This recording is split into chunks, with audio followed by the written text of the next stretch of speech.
Bene data bakundwa b'umwami Yesu Kristo, mwese abakurikira izi nyigisho tubahaye ikaze mu biganiro bya Saveur Divine.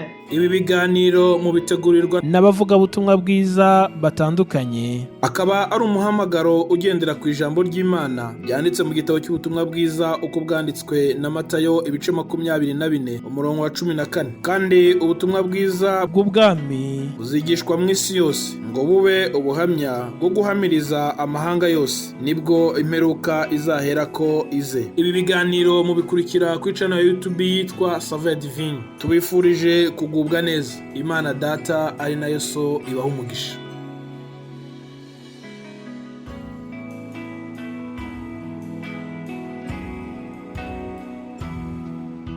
Bene data bakundwa namwe mwese inshuti zacu mukurikira ibi biganiro Saveur Divine, ndabaramukije mu izina rya Yesu Kristo. Uwiteka ashyirwe hejuru, izina rye risingizwe. N'ukuri turamushima cyane kuko atwongereye uyu munsi mwiza, atwongereye uyu munsi wo kuwa mbere ngo tubemo dutangiye icyumweru gishya. Imana ishimwe, izina rya Yesu Kristo nirushyirwe hejuru. Ndizera yuko muri amahoro, ndizera yuko igihe cyanyu cy'iyi weekend ishize cyakoreshejwe neza, ko mwagize igihe cyo kuruhuka.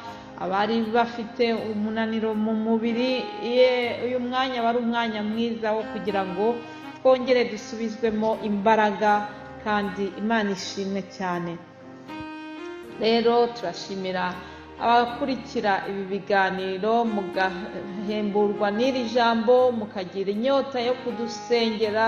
N'ukuri Imana ibaha umugisha. Buri muntu wese ugiriye icyo akora kugira ngo uyu muhamagaro wowe ivugabutumwa ugende neza, Imana ijye kwibuka, Imana ijye guha umugisha muri byose. Haleluya. Rero mumenyereye yuko buri wa mbere tubaha teme, ni ukuvuga ngo umutwe w'ijambo tuzigaho buri icyumweru cyose. Muri iki cyumweru rero tuzasangira amagambo ari mu byahishuriwe Yohana. Tuzareba mbese ni ayahe masomo dushobora gukura mu nzandiko 7 ubutumwa bwahawe ku matorero 7 yo muri Aziya. Hari ibyo Imana yatumye Yohana kwari amatorero. Rero tubibona mu nzandiko zabandikiwe muri iki gice cya 2 ndetse kugeza no ku cya 3. Reka rero twumve uburyo Yohana yabashuhuje, hanyuma turaza kumva ibyo yabwiye Abefeso. Yagize ati: njyewe Yohana ndabandikiye mwebwe abo mu matorero 7 yo muri Aziya. Ubuntu bibe muri mwe n'amahoro biva ku Mana iriho kandi yahozeho kandi izahoraho, biva no ku myuka 7 iri imbere y'intebe yayo, no kuri Yesu Kristo ariwe mugabo wo guhamya, ukiranuka, n'imfura yo kuzuka, utwara abami bo mu isi, udukunda kandi watweshejeho ibyaha byacu amaraso ye, akaduhindura abami n'abatambyi b'Imana ye ariyo na Se. Icyubahiro n'ubutware bibe iby'iteka ryose. Amen. Hanyuma tubona urwandiko yandikiye Abefeso. Ahangaha yari amaze kubasuhuza mu buryo rusange. Hanyuma reka dusome kuri urwandiko yandikiye Abefeso igice cya 2. Aravuga ngo: wandikire marayika w'itorero ryo muri Efeso uti: ufashe inyenyeri 7 mu kuboko kw'iburyo, akagendera hagati y'ibitereko by'amatabaza 7 by'izahabu, aravuga aya magambo ati: nzi imirimo yawe n'umuhati wawe no kwihangana kwawe, kandi nzi yuko utabasha kwihanganira abanyangeso mbi, nuko wagenzuye abiyita intumwa kandi atari zo, ukabona ko ari abanyabinyoma. Uzi kwihangana kandi warenganirijwe izina ryanjye ntiwacogora. Ariko rero mfite icyo nkugaya, nuko waretse urukundo rwawe rwa mbere. nuko ibuka aho wavuye ukagwa, wihane ukore imirimo nk'iya mbere, kuko nutabikora nzaza aho uri nk'uri igitereko cy'itabaza cyawe ahacyo nutihana. Imana itubabarire cyane, Imana idufashe.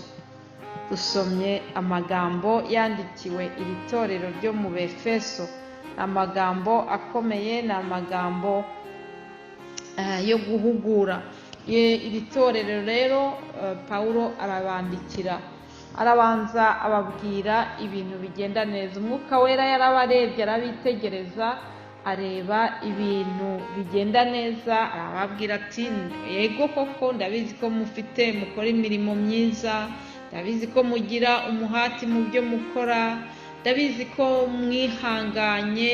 Muri iki gihe bari bafite itotezwa rinyuranye, ariko arabareba aravuga ati ni byiza ko mwihanganiye ababatoteza, abanga ko muvuga izina rya Kristo.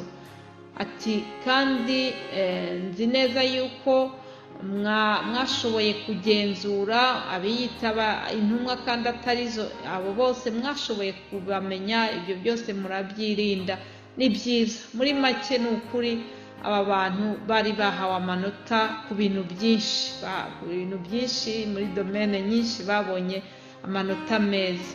Ariko nubwo bari abantu bagaragara ko bahagaze neza mu mibereho yabo ya gikristo, hari ikintu umwuka wera yabagaye, hari icyo yarebye asanga kitagenda neza, kandi icyo kintu cyari ikintu gikomeye, ikintu yise ngo nuko waretse urukundo rwawe rwa mbere.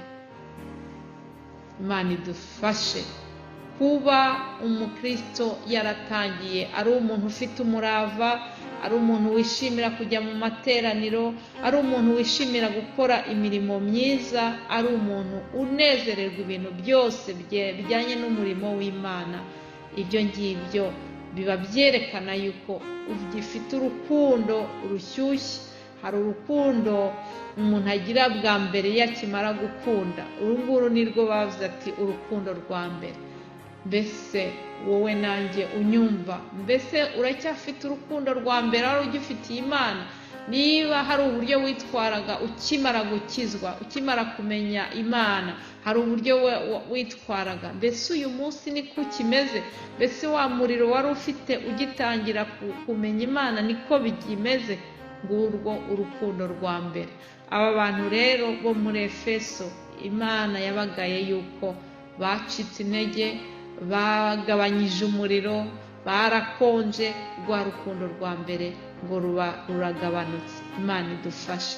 Rero umaze kunyumva, ndakwinginga kugira ngo wongere witekerezeho. Nanjye ndabikubwira nibwira nti mbese mpagaze gute muri iyo horasiyo yanjye, muri iyi mibereho yanjye n'Imana? Mbese ubucuti bwacu bumeze gute?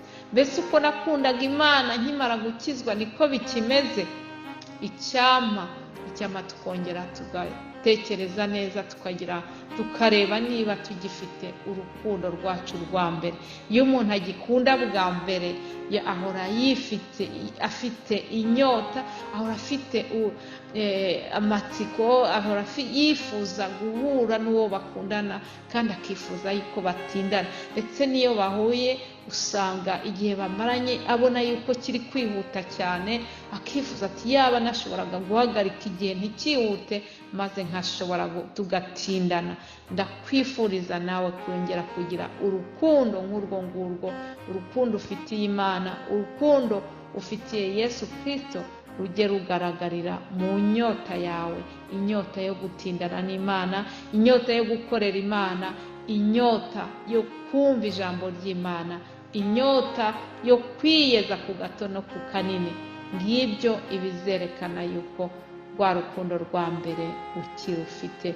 Ndabifuriza kongera gushakisha urukundo rwa mbere, kuko ari byo umwuka wera atubwiye uyu munsi. Imana ibafashe, ibaha umugisha mwebwe mwese abamaze kumva iri jambo. Ndizera yuko umwuka wera akomeza kubasobanurira. Reka rero duhagarikira ahangaha. bene data bandi bazakomeza batuganirize ku byerekeranye n'aya matorero, ku byerekeranye n'ubutumwa bwahawe aya matorero arindwi yo muri Aziya. Birabareba bo muri icyo gihe, ariko uyu munsi ni twebwe tubwirwa. Dutege amatwi rero tuzumve icyo Umwuka Wera tuganiriza. Mugire umunsi mwiza mu izina rya Yesu Kristo, amen.